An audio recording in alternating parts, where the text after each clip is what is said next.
Hello! So today I decided to make Erissery. You can use any one of these vegetables or you can mix and match them. You can use raw plantain, yellow pumpkin, yam. You can even use the black-eyed peas. I am using raw banana, yellow pumpkin and yam. I'm going to add a little salt, little turmeric and very little water and I'm going to cook them. Then I'm going to coarse grind a little bit of coconut, like half cup coconut, 4-5 green chilies, a teaspoon jeera, a teaspoon black pepper. My mixie was not working very well, so I had to add a little bit water. But coarse grind it little thick and then add it to the vegetables and let it cook on medium flame for 5 to 8 minutes. Then switch off the stove.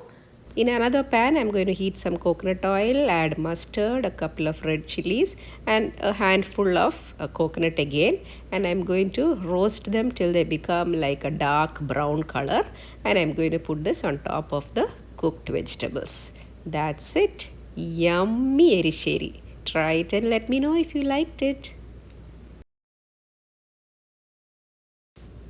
So that was our lunch today. Yummy Erissery, matta rice, and I cannot go a long time without non-veg. So salmon fish curry, the red Kerala style salmon fish curry, and I had a little leftover moor curry, buttermilk stew. Have a wonderful week.